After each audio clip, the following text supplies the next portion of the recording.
On a Tuesday afternoon in March, Greg Harlan sat in his glass-walled office at Harlan Automotive and read a name on a website and felt the specific sensation of a mistake he had not personally made but could not give to anyone else. The name appeared in a local news piece about a volunteer construction project operating in the Meadowview neighborhood of Sacramento. The story mentioned 7 vehicles that had been donated to the project, 3 used cargo vans and 4 pickup trucks, purchased from a dealership on Watt Avenue, not Florin Road. He read the piece twice. He called his floor manager, Frank DeLuca, into the office. He described the customer. He described the Tuesday. Frank listened and then said, carefully, that there had been someone matching that description approximately 3 weeks earlier. A Tuesday, yes.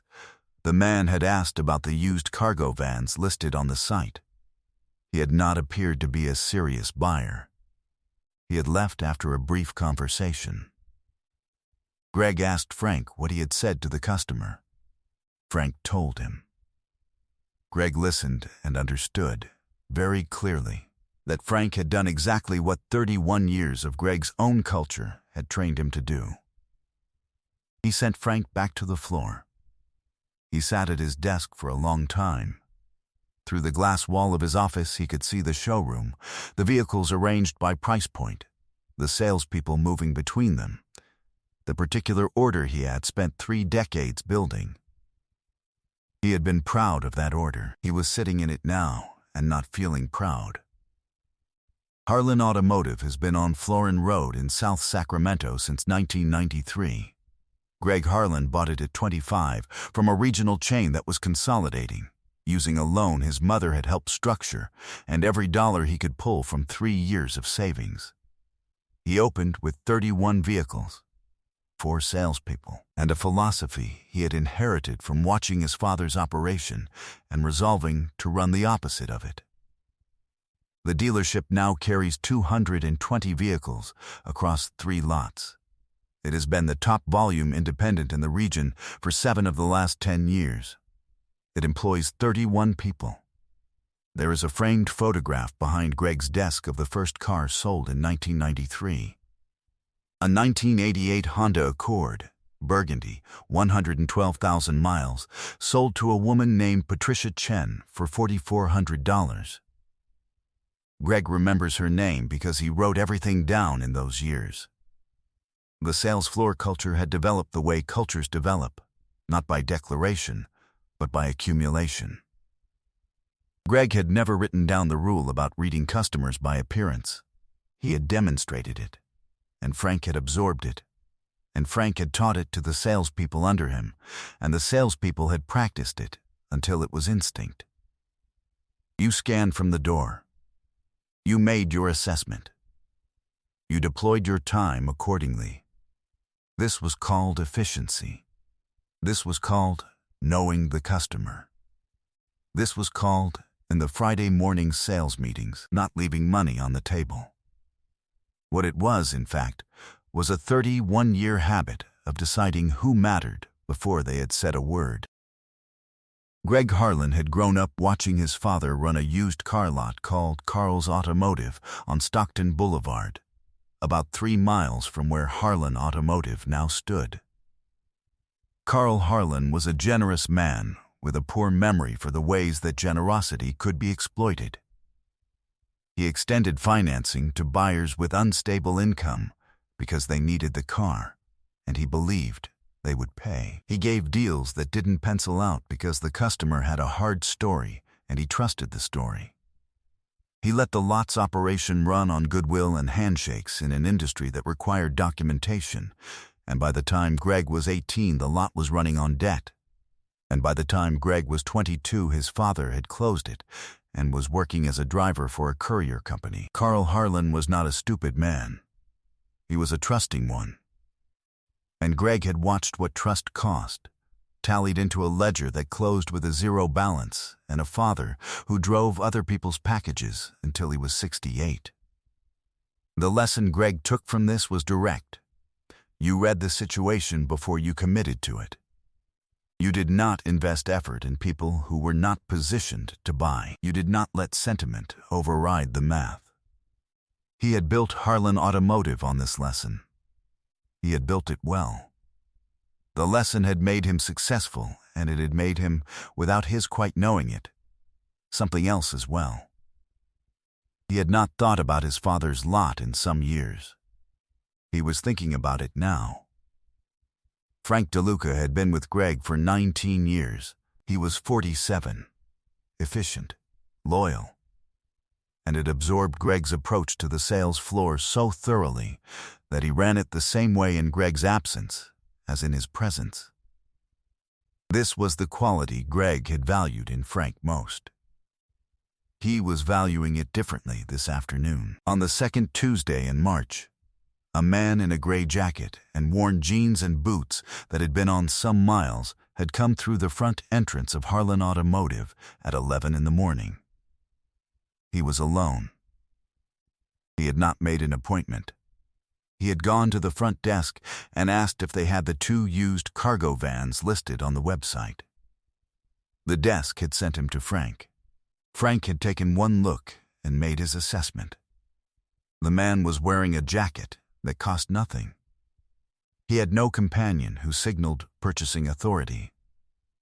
He had asked about cargo vans, the practical end of the inventory, $18,000 to $24,000 per unit, which was the category that attracted buyers who needed functionality over flash. Frank had seen this customer profile many times. He had a category for it. The category was browser. He had sent Danny Reyes to handle it. Danny was 27 and had been at Harlan Automotive for 3 months. He had come from a used electronics shop and had talked his way into the automotive sales training on the strength of a reference and a URSAM that was mostly optimism. He was still learning the floor, still watching how Frank moved through the room, still calibrating his own read of the customer who was worth the full effort versus the one who needed a gentle redirect. He had seen the man Frank sent him to handle. He had looked at the man the way he had been taught to look, and he had reached for the category Frank would put him in, and something had not quite worked. The man was looking at the cargo vans with the attention of someone who had a specific purpose and knew what he needed. Not browsing. Evaluating, he had asked, without preamble, whether either van had the wheelbase that could accommodate a standard pallet, and Danny had not immediately known the answer, and the man had said it was all right. He could check the spec sheet himself, and had proceeded to do exactly that with the ease of someone who was used to finding the answer without making it anyone else's problem. Danny had watched this and felt something he did not have a name for yet. He had gone to get the spec sheets from the office and had passed Frank on the way back, and Frank had looked at the customer and then at Danny with a look that said what it said. And Danny had understood the look, and he had gone back to the customer with the spec sheets and not quite been all the way present for the rest of the conversation. The customer had asked about the service history on the higher mileage van. Danny had given him what he had. The customer had asked whether there was room to negotiate on the price given the mileage. Danny had said he would need to check with his manager. He had gone to check with Frank. Frank had told him the price was firm and to wrap it up if the customer was not ready to commit today. Danny had gone back and delivered this. The man had looked at him, not with anger, with the specific attention of someone who is understanding something clearly and deciding what to do with the understanding. "Let me ask you something," he said. His voice was even and quiet. "If I had walked in here this morning in a different jacket, the same question, the same wallet, the same reason for being here, do you think this conversation would be going differently?" Danny opened his mouth. Nothing came out that was honest and also safe. The man waited for a moment. Then he nodded once. The nod of someone who has received the answer they expected. At the far end of the showroom, a woman who had been looking at a sedan for the past 20 minutes, she was perhaps 65, silver-haired, wearing a rain jacket she had clearly owned for several years, had stopped pretending to read a brochure. She was listening. "Thank you for your time," the man said. He set the spec sheets down on the hood of the van, aligned with the edge, the way you set something down when you want to leave without leaving a mess. He walked to the front entrance. The woman at the far end of the showroom watched him go. Then she looked at Danny with an expression that was not unkind and not forgiving, and said, quietly, he wasn't dressed like money. He was dressed like someone who doesn't need to dress like money. Then she turned back to the sedan. Danny stood next to the cargo van spec sheets for a moment. Then he went to see if Frank needed anything. From Harlan Automotive on Florin Road, the man drove 11 minutes north to a dealer on Watt Avenue called Pacific Coast Auto. He had found it on his phone while sitting in the Harlan Automotive parking lot for 4 minutes before he left. The salesperson who met him at Pacific Coast Auto was 23 years old and new enough to the job that she had not yet developed the scanning reflex. She asked him what he was looking for. He told her, 3 cargo vans, sufficient wheelbase for standard pallets, service history available, budget flexible, but not unlimited. She said great and meant it, and took him to the van inventory and let him look at everything they had and answered the questions she could answer and found the answers to the ones she couldn't, and did not at any point suggest he might prefer to look at something else. He spent 45 minutes at Pacific Coast Auto. He came back 3 days later and bought 3 cargo vans and 4 pickup trucks. The trucks were for the Volunteer Construction Organization's site coordinators. The vans were for equipment transport. The total transaction was $163,000, which was not the largest sale Pacific Coast Auto had done that month, but was in the top 3. The organization's site coordinator, a woman named Raza, who had been running the Meadowview project for 4 years, received the vehicles the following week and wrote a thank you that she also mentioned to a reporter working on a neighborhood development piece. The reporter included a line about the donated fleet. The piece ran 3 weeks after the purchase. Greg Harlan read it on a Tuesday afternoon. He sat with it for 4 days. On the 5th day, he asked his office manager to find the contact information for the volunteer organization. He wrote a message through their website. He did not explain who he was or what he wanted. He said only that he understood the organization had recently received a vehicle donation and that he was a local business owner who was hoping to connect with the donor if that was possible. He said he had a professional reason that was also a personal one. The message was forwarded. A reply came 6 days later. It said the donor was willing to meet and suggested a location. The Meadowview construction site was 3 blocks from a park and smelled of raw lumber and February mud that had not quite dried. The 3 cargo vans were parked in a row along the project boundary, their sides marked with the volunteer organization's name in plain lettering.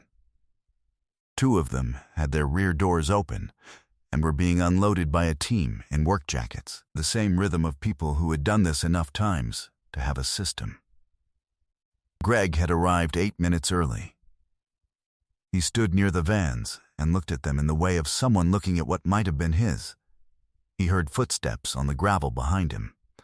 The man walking toward him was in a dark work jacket and jeans and boots that were the same boots Danny had described. He was carrying a coffee from somewhere, and he walked with the ease of someone who was comfortable in the particular organized chaos of a construction site, which meant he had been here before, which meant this was not an occasional relationship. He stopped and looked at Greg for a moment. Then he sat down on a stack of lumber near the fence and offered the other side of it with a gesture. Greg sat. "Thank you for coming," Greg said. "I was curious about what you wanted to say." Greg looked at the vans. "I wanted to say that I know what happened at my dealership in March, and I know how it happened, and I know the reason it happened is not something I can put anywhere other than my own desk." He paused. I've been in business for 31 years, and I built a culture that made a decision about you before you said a word. And it made that decision based on the wrong information. And I lost a transaction that I didn't deserve to have, and you lost time that I should not have wasted. He looked at the lumber. I'm not asking for anything from this conversation. I just wanted to say that to someone who would understand what it meant. The man looked at him. What did it mean? Greg was quiet for a moment. It meant that my floor manager did exactly what I trained him to do. And that is a harder thing to sit with than if he had gone off script. Yes, the man said. I imagine it is. My father had a car lot, Greg said. He said the short version of it, Carl Harlan's Automotive on Stockton Boulevard, the extended credit, the deals that didn't pencil out, the trust that became ruin. I built my place to be the opposite of that. Tight, efficient, no sentiment overriding the math. He looked at the vans. I didn't understand until this week that I had built something that was also the opposite of what he got right. The man across from him was quiet. My father trusted everyone, and he paid for it, Greg said. What I built trusted no one until they proved otherwise. And I told myself it was just efficiency. I told myself the reading of customers was experience, not prejudice, that there was a difference. He stopped. I'm not sure there's as much of a difference as I thought. Your father sounds like a person whose generosity cost him, the man said. And you sounds like a person who learned from that. And then the lesson ran past the edge of what it was supposed to teach. Greg looked at him. That is a very accurate description. I've been there, the man said. Not with a business, with other things. The lesson that protects you from one kind of damage can become the thing that causes a different kind, if you don't watch where it's pointing. He paused. The losses I've had that I regret most are not the ones where I was reckless. They're the ones where I was so careful about the wrong thing that I missed what was actually in front of me. Greg was quiet. There were years, the man continued, when people decided what I could afford and what I was worth before I spoke. In rooms, in stores, in situations where someone made a fast assessment and then acted on it. I learned to recognize that assessment when I saw it. I don't take it personally anymore. He paused. What I do notice is the places where it doesn't happen, where someone actually asks what you need instead of deciding what you can afford. Those places earn something that the efficient ones don't. Loyalty is not a complicated thing to earn. It just requires asking the question. Greg looked at the vans again, at the volunteers moving equipment between them, at the organization's name in plain letters on the side. The young salesperson. The man said, Danny. He was doing his best with what he'd been taught. He asked his manager, and his manager told him to wrap it up. A pause. What do you think that cost him? Not the commission, what it cost him to stay quiet when he knew something wasn't right? Greg thought about Danny for a moment. He thought about 27 years old and 3 months into a job and watching something happen on the floor and going to get spec sheets and not saying what he could see. I don't know, Greg said, but I think I should find out. I think so too, the man said. He finished his coffee and set the cup aside. He looked at the construction site, at the framing going up 3 lots down, at the organized activity of a project that had a purpose and a timeline and a team who believed in both. I appreciate what you came here to say, he said, and I'll tell you something that you didn't ask for. He looked at Greg. 31 years of building something is real. What your father did with his lot was real. The lesson you took from it was reasonable. The question now is what you do with a lesson that's been running in a direction longer than it should have. He stood. He put his hand briefly on the lumber stack. The way you touch something when you want the gesture to stay. That's worth more than an apology, he said. You know what it needs to be. He walked back toward the volunteers. Greg Harlan drove back to Florin Road. He sat in his car in the parking lot for 11 minutes. He looked at the showroom through the windshield, at the vehicles, at Frank moving between two customers, at Danny working the floor near the used inventory. He got out and went inside. He found Danny first. He said, "I want to talk about the customer from March. The one with the cargo vans." Danny went still in the way of someone bracing for the wrong kind of conversation. "Not to discuss your performance," Greg said. "To ask you something." He paused. "When you went to Frank and he told you to wrap it up, what did you think?" Danny looked at the floor, then back up. "I thought the customer knew what he needed, and we weren't giving it to him the right way." "Why didn't you say that?" Danny was quiet for a moment. "Because I'd only been here 3 months, and because Frank is Frank." Greg nodded. "Fair," he said. "That changes now. What you saw in March, I want you to say that. Not to me. In the moment. To the customer." He paused. "If you see something being handled wrong, that's the job. Not staying quiet. The job." Danny looked at him for a moment. "Okay," he said. Greg went to find Frank. The conversation with Frank was longer and harder.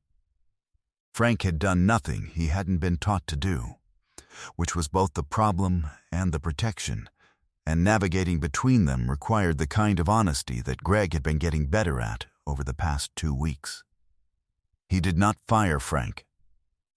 He told Frank, specifically and directly, what the culture he had built had cost, and what was going to change, and what Frank's role in that change needed to be. Frank listened. He did not immediately agree with all of it. He asked some questions that were defensive and some that were not. By the end of the conversation, something had shifted. Not everything. That would take longer. But something. The new training Greg wrote was 1 page. It replaced a section of the floor manual that had been in place for 11 years. The new section contained 1 rule and 3 practices.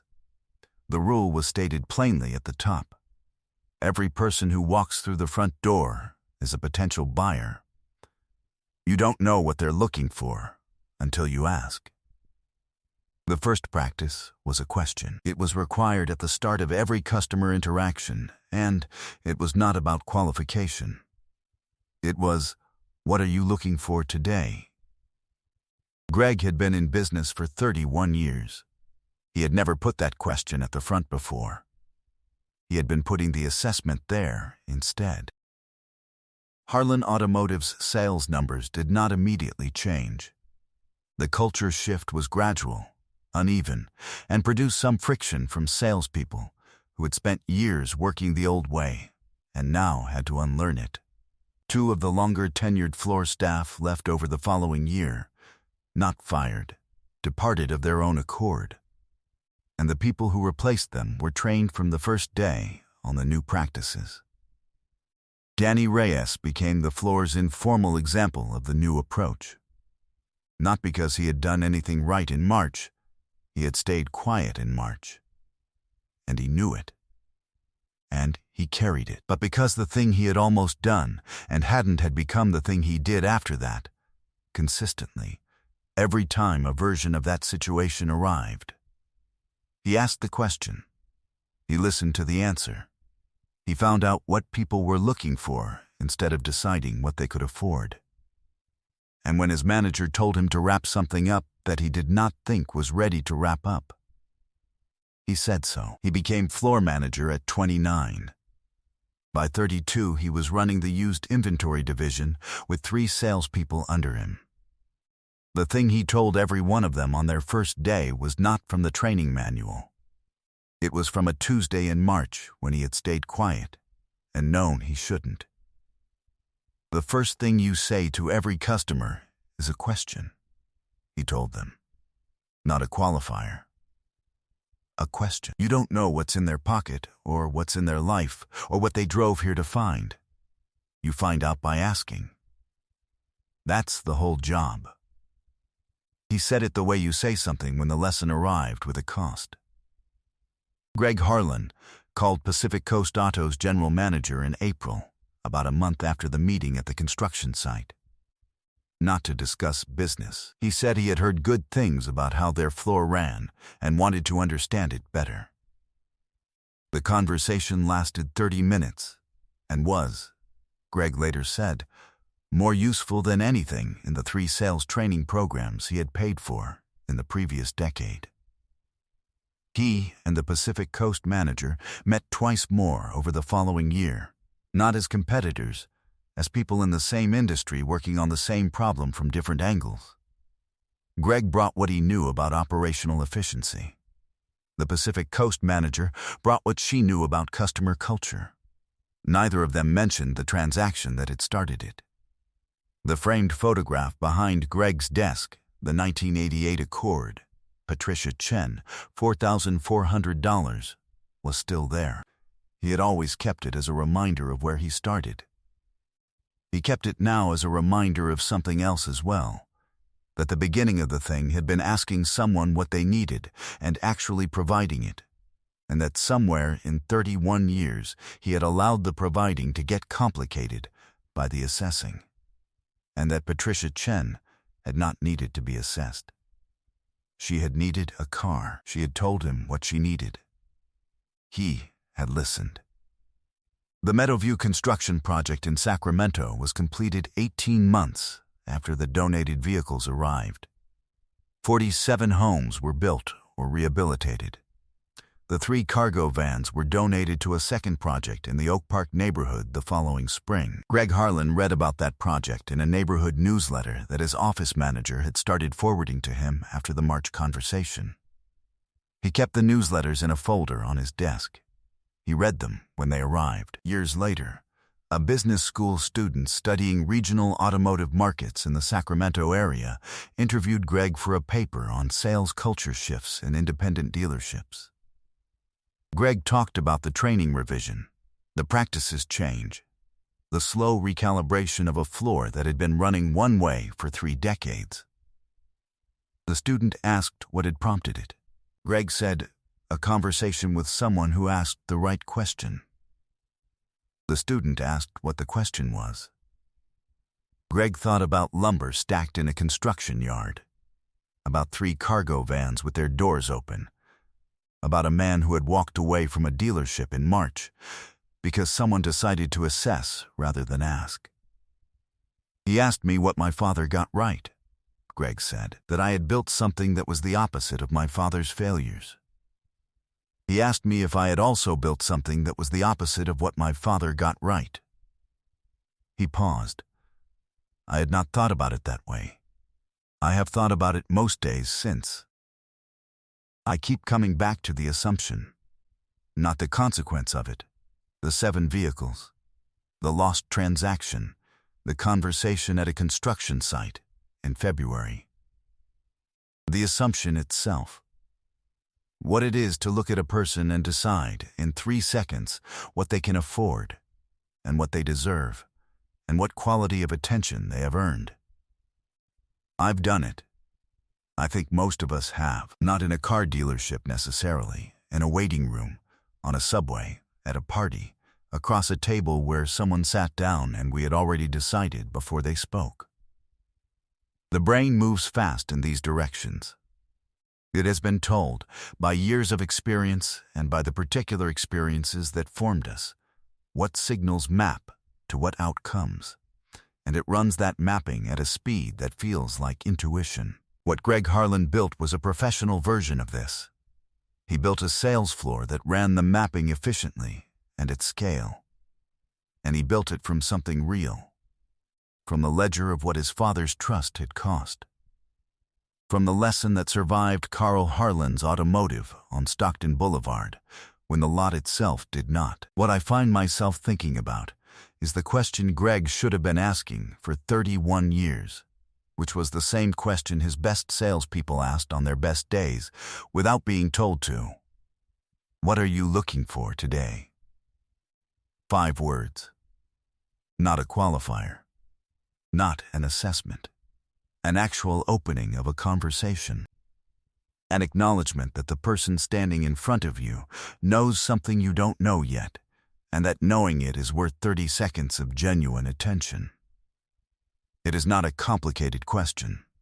The thing that made it hard was everything Greg had built around not asking it.